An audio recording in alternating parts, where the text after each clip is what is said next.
Hi guys, this is the Betamax Man here. I've finished repairing this VCR. The only thing that it needed when it came into me is the tape path needed to be aligned. I had to adjust the tape guides in order to get the hi-fi working, because this was listed as, oh, it plays tapes, but the hi-fi is not working. The audio is not working. So, well, yeah, the hi-fi is not kicking on because the tape was out of alignment, and the hi-fi audio track is recorded by the video head. So the video head is what detects and plays back the hi-fi. So the video head records the hi-fi, and it also plays the hi-fi. So if you've got a tape path alignment issue, not only are you going to hear the difference because you're not going to have the hi-fi, but you'll see it too. You'll see, like, it'll be like a bunch of lines going through the picture. So that's, if you've got an issue with the tape path alignment, you'll see tons of lines going through the screen, and that's how you know. And then also, if your hi-fi isn't working. So it took me about 30 minutes to get this thing all dialed in, but I finally got it dialed in. So this is a JVC S6700U Super VHS hi-fi stereo machine. It's got 4 heads. The cool thing about this machine is it does have audio dub, and it does have some title inserting capability. This is probably, it might be one of JVC's higher end machines. This is not like the high end machine, but I would say this is more of a midline machine, where it's, you know, right in the middle, because you have your basic model stripped down version, then you have your middle model where it has some extra features, and then you have your highest of the high-end model, and this is kind of like in between, right in the middle. So it does have some nice features, and it does have, you know, like audio levels and stuff, record audio level, balance, sharpness in the picture, stuff like that. And this is actually the first, it's not the same one, but this was my first Super VHS machine that I ever owned, and I sold it, and ever since I've done that, I've regretted it. And then I bought this one, and I was able to get it for under $100 that I was able to buy it for. I don't think I'll sell it, because now I have 2 working Super VHS decks. I've got the Sony SVHS,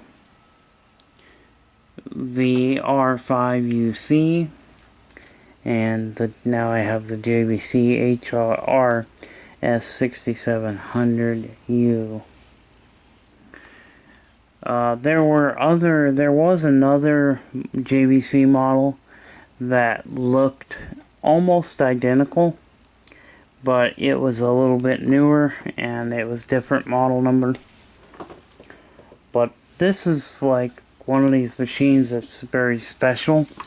This machine is special to me just because of the fact that this was my very first Super VHS machine that I ever owned.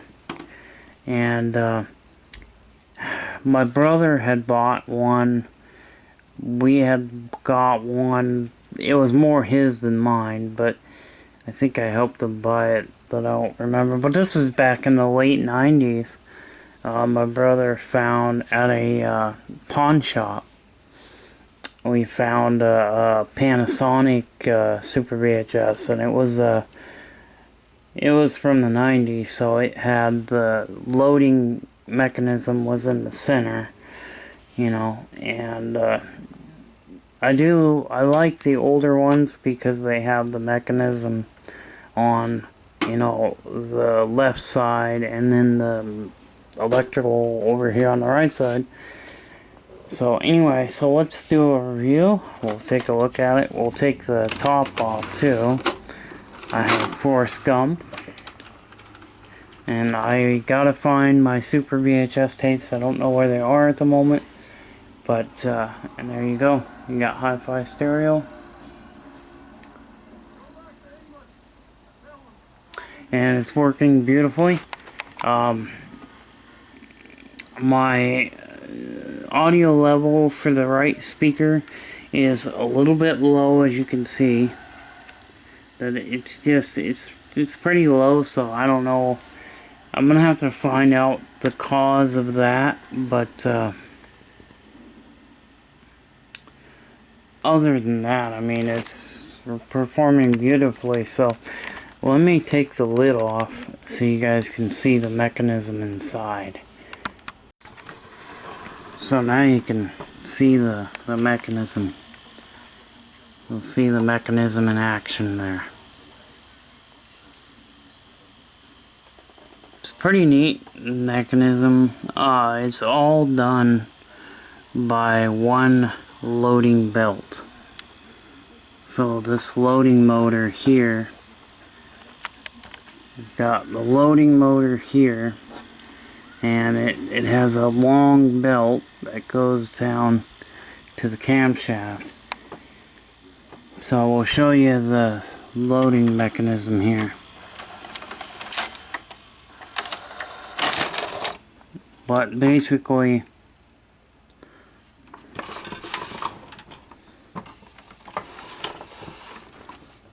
so you have, there's your main cam gear,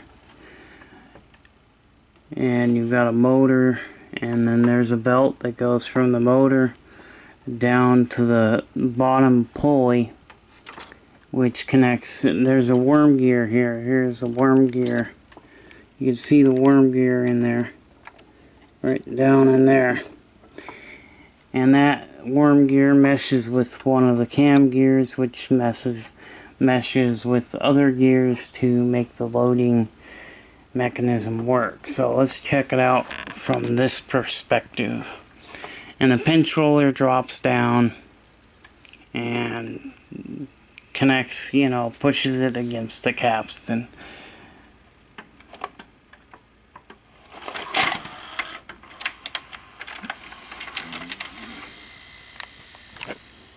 Yeah, which is kind of an interesting mechanism. I'm not too familiar with VHS mechanisms because I'm not a VHS fan. I'm a beta guy, but I do like Super VHS. Super VHS did have, it was a good format. I still prefer Super Beta over Super VHS. And yes, I know that Super Beta, you're getting around 300 lines versus Super VHS, which is over 400 lines. Well, and then Sony came out with the ED Beta because JVC was like, well, we're not going to let Sony get a leg up on us, so we're going to come out with the Super VHS, and it's going to have more lines of resolution than the Super Beta. Well, Sony comes back and says, oh no, you ain't outdoing us. We're coming out with ED Beta, which I do have an ED Beta deck. And it's currently down. It just keeps breaking on me. I keep fixing it and it keeps breaking on me, so for right now I just put it in the garage and storing it in the garage for now, and I may not, I just don't want to keep putting time into that thing and it keeps breaking down, so it's not hooked up at the moment, but I am on the hunt for another ED beta. The one I got, I can fix it. I just haven't done it because I just get tired of fixing it. It had problems with the chroma, you know, it had power supply issues, it had it just on and on and on. So, but I do have an ED beta, and one of these days I'll get it fixed again, and we'll see how long it lasts, because, you know. But I'm on the hunt for an ED beta. Another one. I'd like to get the fully loaded top of the line ED beta. But they come at a really high cost, so they're anywhere from $500 to $1,500. So yes, I'll fix the one that I have and use it, but it just keeps breaking, like I said. So yeah, you recognize this movie, Forrest Gump, with Tom Hanks, and the other guy that plays Lieutenant Dan. He's a well-known actor as well. So yeah, so the tape bath alignment had to have been done. I had to take the tape stabilizer off in order for me to turn the guide. But this is the M loading mechanism, and this is inferior to beta. You know, most people don't realize, but Sony actually invented both formats. And I actually do have an article that talks about we invented the competition, Sony, and they actually did. They did come out with both formats. They actually came out with VHS. It wasn't called VHS, it was just a prototype. They made two systems. They made the M loading mechanism, and then they made the beta loading mechanism. And basically, it's kind of a U. Yeah, the beta is the U loading mechanism. VHS is the M loading mechanism. Well, basically, it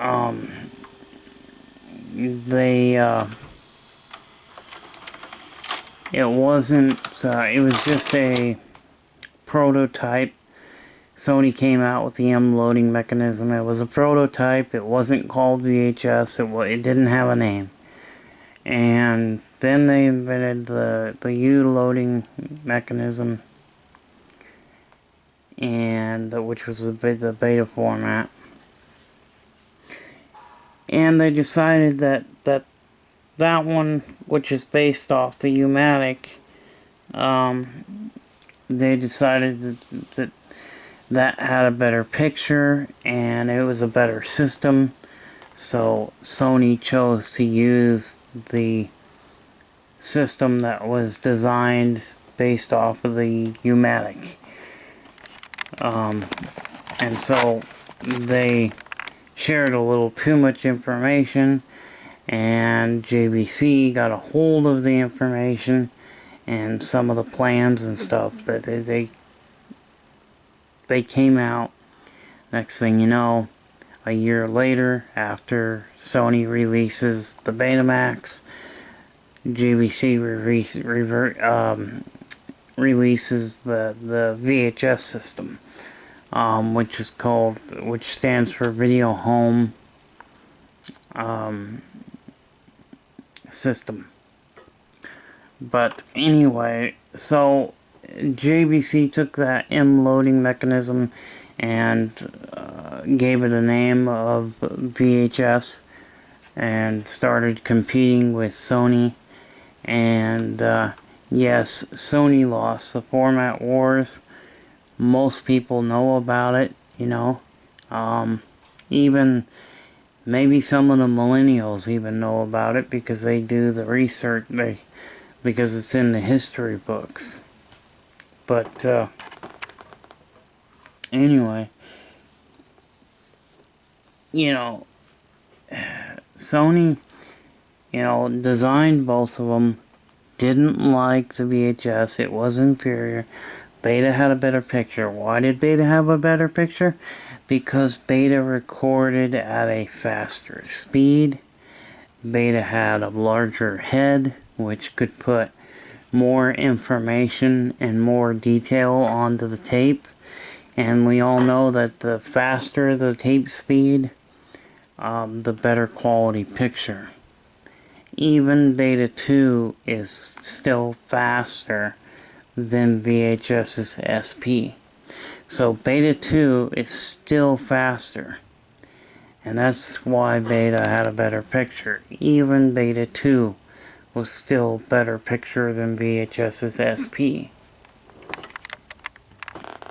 So I just wanted to share this video with you and just kind of share some knowledge with you. And, you know, if you guys don't believe me, look it up, because you know, I don't know if it's available online, but I do have documentation that yes, Sony came out with both systems, and Sony didn't call it VHS because it was a prototype. It was never labeled. So anyway, I don't think this thing has high-speed rewind. I think it's just a regular rewind. I don't think... See, my Sony over there, it's got a high-speed rewind. This does not.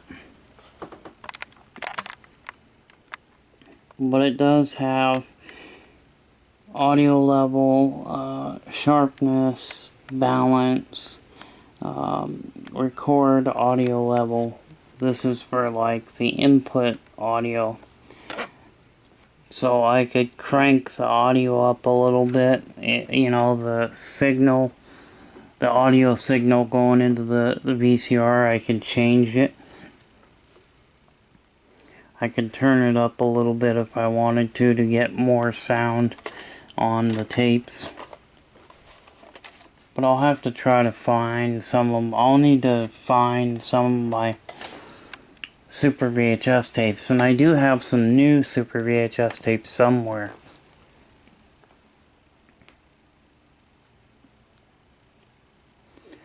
And probably what I'll do is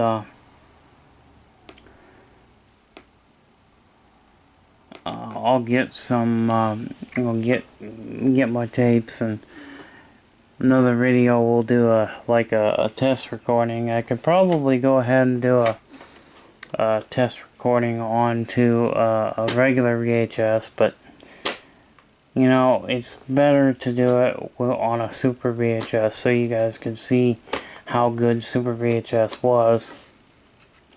The thing that I didn't like about regular VHS is the fact that there's a lot of color bleeding with regular VHS. Also, regular VHS is kind of grainy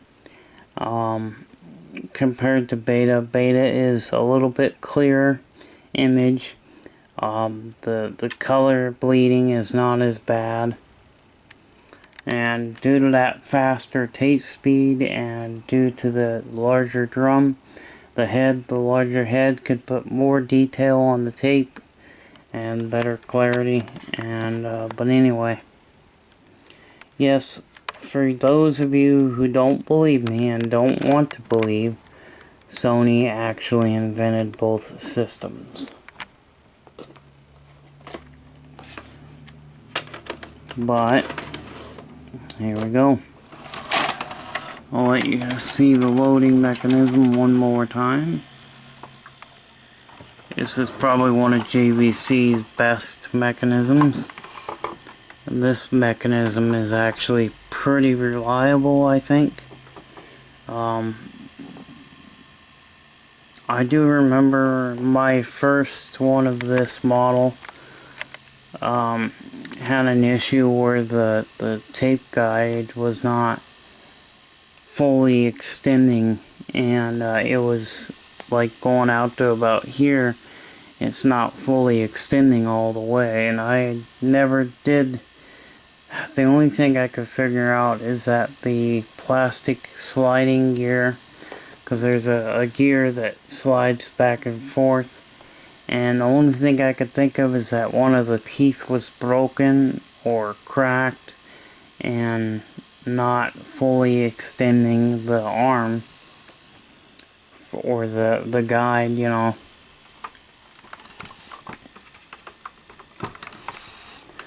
Anyway, I just wanted to kind of show you the mechanism and show you what it looks like inside, and there's not a whole lot to see other than, you know, you got your mechanism here to the left and your electronics to the right,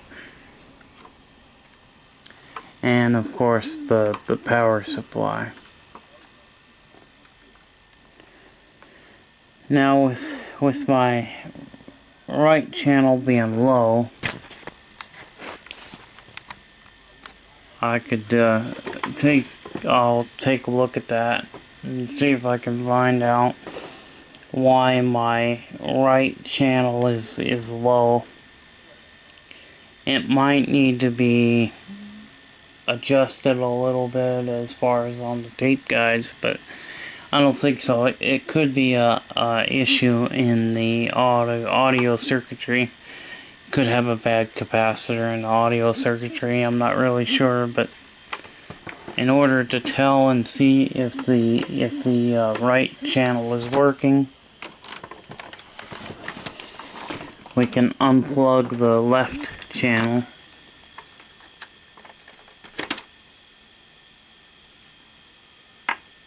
Let's just see if we've got sound coming out of the right channel.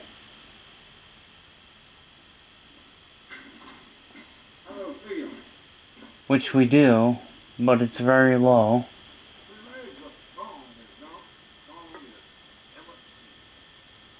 Yeah, we do have volume coming out of it, but it's very, very low. So if you want to take a look at the back here. So I'm not sure what's going on there with the low volume, but let's turn this thing around. You guys can see the back of this thing. And I found a service tag. You can see the tape residue. I found a service tag from the year 2000. So this was taken to a shop back in 2000. Now, whether or not the shop fixed it, I don't know. You know, maybe the tape path alignment was not something that they were willing to pay to have done. I don't know. I'm not sure if it was just fixed and it was working, and then somebody probably had been into this machine and was messing with the tape guides, probably because they thought, maybe somebody thought that the reason why the right audio channel is low is because, oh, maybe the tape paths need to be aligned, and they didn't know what they were doing, and they screwed it up, and they made it worse. So I don't know. But I'm hoping that you guys enjoy this video and enjoy a quick look at the JVC. We'll eject it here. You guys can see it in action one more time.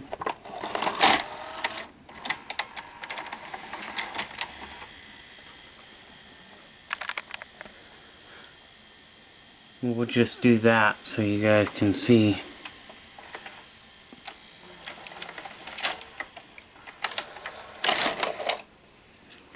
So there you go.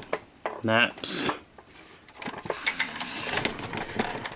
pretty much it. And this thing has like little feet. So I'm gonna put the cover back on, and we'll be right back. One more thing before we put the cover on. Yes, I still got the audio head cleaning wheel in here. And yes, normally you would take these out because they put more crap and garbage on the head than they do. You know, because they deteriorate over time, and then they start putting dirt onto the head and causing dirty heads. So normally I would take it off, but this is not deteriorated in any way. It's actually in really good condition, so I'm not going to worry about it, and I'm not going to take it out. So alright, let me get the top back on and we'll end the video. Okay, well, she's all back together, and this is kind of going to end the review video. This is not only a review video, but it is after repairs video. I did accidentally delete the repair video I done. So I did do a video on the repairing, but somehow it got deleted. So the review is going to have to be good enough, you know, for this video. So anyway, that's the last look at the JVC HR S6700U. 6700U. Super VHS. Bye-bye.